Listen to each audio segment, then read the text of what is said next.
नमस्कार मैत्रिणींनो, शुभ सकाळ सगळ्यांना। तर आता दिवाळीच्या पण खूप खूप शुभेच्छा सगळ्यांना। आणि सकाळी उठल्याच्या नंतर अजून स्वयंपाक वगैरे काय केला नाही, अजून करायचा आहे। पण कपडे बिपडे धुवून घेतलेत आज लवकरच।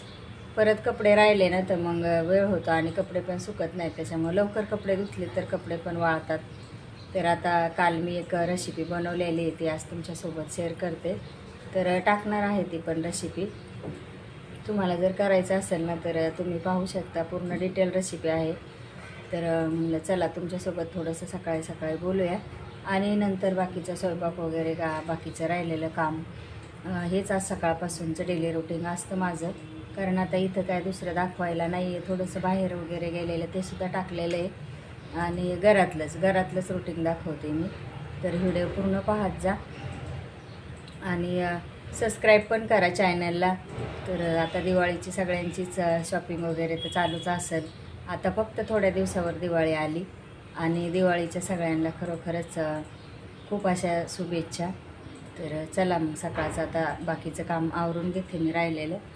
तर कपडे ते सगळं सकाळीच आवरायला लागतं, नाही तर मग उशीर झाला ना तर आवरतच नाही दुपारपर्यंत। मग एकदा लेट काम झालं ना तर लेटच होत चलतं।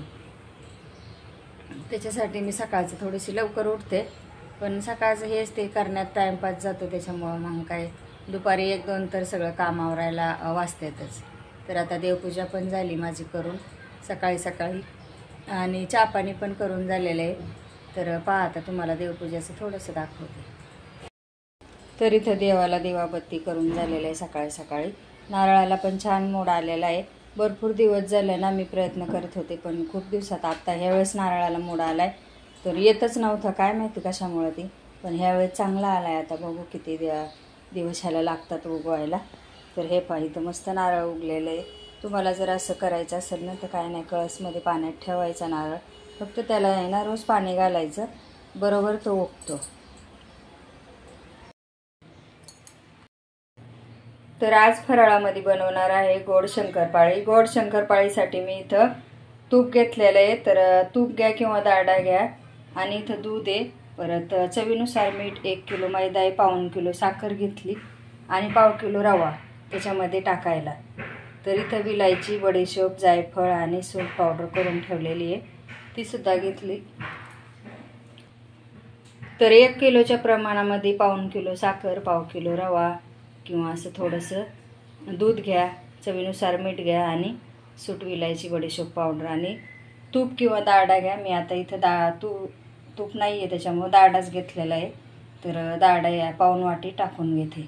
डाळड्याने पण खूप छान अशा शंकरपाळ्या किंवा तुम्ही कशाला पण वापरू शकता असं, तर छान येतात। तर बघू आता कशा होतात। तर मी आता तुम्हाला साखर बारीक करून घेते आणि पीठ मळायला घेते।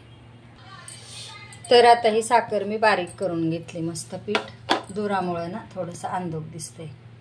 तर हे पहा अजून ही बारीक करायची बाकी आहे। तर मी आता काय करते, ही साखर आहे ना इथं ताटामध्ये ओतून घेते साईडला, नंतर मैदा टाकूया त्याच्यात। तर आता मी सगळी साखर अशीच बारीक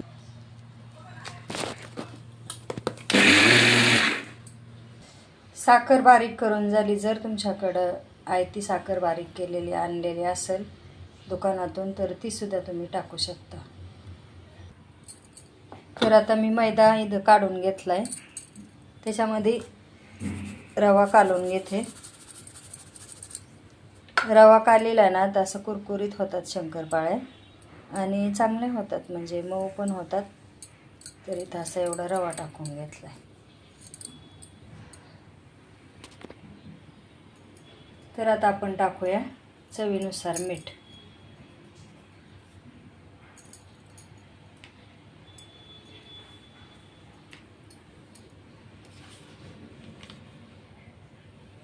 आता वेलची पूड टाकून घेतली। वेलची म्हणजे त्यात सगळंच आहे, जायफळ, परत सूट, बडीशोप, हे सगळं मी कालच बारीक करून ठेवलेलं आहे। तर ते पण टाकून घेतलं आणि आता आपण याच्यामध्ये टाकून घेऊया डाळडा। जर तुमच्याकडे तूप असेल तर ते तूपसुद्धा टाकू शकता तुम्ही। तर हे पहा असं डाळडा टाकून घेते। तर वाटीला पण कमी आहे, 1/4 वाटीच टाकलं। जास्त जर डाळडा झाला ना तर शंकरपाळीसुद्धा विरघळू शकते, त्याच्यामुळं प्रमाणामध्येच टाकून घ्यायचं आता हे मी सगळं दोन्ही हाताने चोळून घेते, नंतर दाखवते. तूप टाकून घेतलं याच्यावर, ते मी आता असे चोळून घेते. सगळ्या पिठाला आहे ना चांगलं चोळून घ्यायचं, म्हणजे सगळ्या पिठाला असं लागलं जातं. तर आता याच्यामध्ये मला अजून दूध पण ॲड करायचं आहे.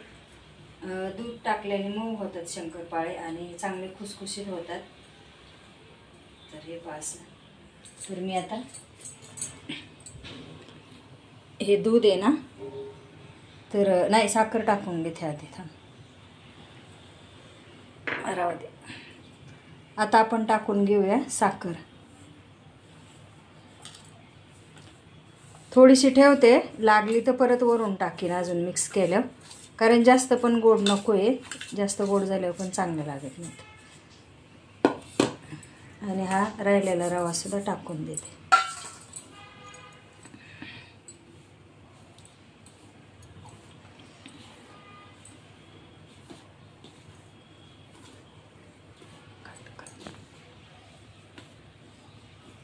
पीठ मळताना ना दोन्ही हाताने असं एकसारखं मळायचं, म्हणजे सगळ्या बाजूने तेल किंवा तूप असं हे लागलं जातं पिठाला.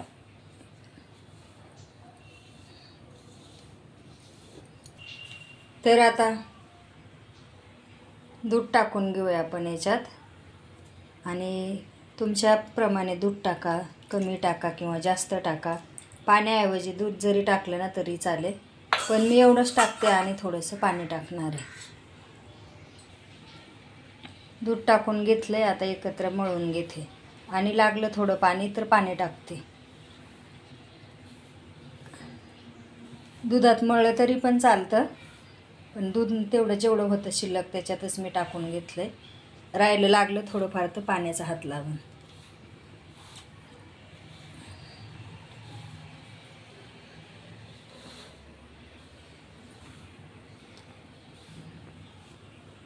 तर आता मी ना थोडंसं पाणी पण टाकून घेतलं हात लावून थोडासा, म्हणजे चांगलं मऊ होईल ना पीठ. आणि आता हे पिठाचा गोळा मी मळून ठेवते. तर काम पण बाकीचं आवरून घेते तोपर्यंत शंकरपाळीचं पीठ आपलं चांगलं भिजल. पीठ जेवढं चांगलं भिजल ना तेवढं आपले शंकरपाळी पण चांगले मऊ आणि लुसलुशीत येते. तर इथं शंकरपाळीचं पीठ मळून झालंय. आता मी झाकून ठेवते तास 2 तास, नंतर निवांत थोडंसं करून घेते, नंतर दाखवते तुम्हाला. शंकरपाळ्यासाठी पीठ मळून आहे ना जवळजवळ मी सकाळी 12 वाजता मळलं होतं, तर संध्याकाळी केलं डायरेक्ट, कारण खूप असं चांगलं भिजून दिलं. म्हणलं निवांत करता येतील, काय गडबड करायची नाही. आणि जेवढं चांगलं पीठ भिजेल तेवढ्या शंकरपाळ्या चांगल्या फुगतात आणि चांगल्या खुसखुशीत येतात, कडक होत नाहीत. तर आता इथं आहे ना मी पीठ आधी गोळा तोडून घेतला. आधी थोडंसं मळून घेतलं होतं चांगलं 2 हाताने, आणि नंतर मग थोडे थोडे गोळे तोडून मी आता पळपुटावर जाड असं लाटून घेते. लाटून घेतल्याच्या नंतर काय करायचं, ही चमचा आहे ना करंजा करायचा, त्या चमच्याच्या साच्याने असंच एकदम सरळ रेषा पाडून घ्यायच्या. तर कोणाकोणाला त्रिकोणी करायची असेल तर त्रिकोणी करा, पण आम्ही शंकरपाळे चौकोनीच करतो. तर अशा सरळ रेषा माझ्या थोड्याशा झाल्यात वाकड्या तिकड्या, पण काय हरकत नाही, ते मी आता सरळ करून घेते. तर अशा पद्धतीने शंकरपाळे पाडून घेतले. आणि थोडे जाडच ठेवायचे, जाड ठेवले ना त्याला लेअर पण चांगल्या येतात आणि चांगले होतात, मग मऊ होतात. तर आता इथं मी अशी छानपैकी चौकोनी शंकरपाळे करून घेते. तर शेजारच्या ताई पण आल्या होत्या मला करू लागायला, आणि वैष्णवी पण होती. आम्ही तिघींनी मिळून केले. तर पटकन झाले, वेळ पण लागला नाही. फक्त त्याला आहे ना तळायला वेळ लागतो शंकरपाळ्याला पण, कारण जास्त असं फास्ट गॅसवर नाही करायचं, थोडंसं बारीक गॅस ठेवायचा. आधी तेल तापलं ना तर थोडेसे पहिले टाकून घ्यायचे आणि नंतर थोडे थोडे टाकून बारीक गॅसवर शंकरपाळ्या तळून घ्यायच्या.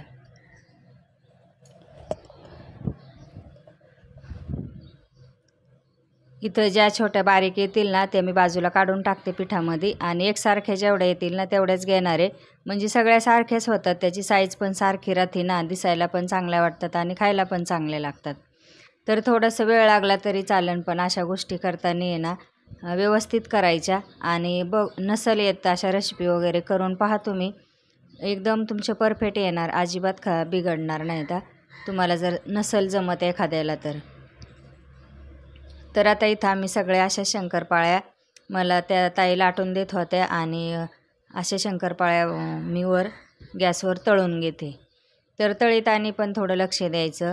एकसारखा कलर आला पाहिजे, खालीवर करत राहायचं सारखं आणि कमी गॅसवर ठेवायचं, म्हणजे थोडं दमा आणि चांगल्या भाजल्या जातात. ते इथं लाटून देतात त्या पण आणि कापून मला वरती देतात गॅसवर, खाली बसून त्या लाटायचं काम चालू आहे. त्याच्यानंतर मग आता इथं गॅस काय किचनवरच ठेवायला लागतो ना, मग उभा राहून तळायला लागतं. पण कापण्यापेक्षा आहे ना तळायला वेळ खूप लागतो. खाली कसं लाटून पटकन शंकरपाळ्या काढता येतात कापून, पण वरती उभा राहून तळायला जराशी वेळच लागतो. त्याच्यामुळे थोडंसं दमाने करायचं. आणि इथं बऱ्यापैकी तळून झालेल्या आहेत, अजून थोड्याशा बाकी आहे आता. तर आता त्या पण मी तळून घेते सगळ्या. तर त्याच्यानंतर शंकरपाळ्या वगैरे आमचं तळून झालं संध्याकाळी. आणि नंतर आम्ही थोडंसं बाहेर गेलोत, माझं आहे ना गळ्यातलं गाठायचं होतं, तर तिथं गेलोत. त्याच्यानंतर मग थोडंसं कपड्याच्या पण दुकानामध्ये गेलोत.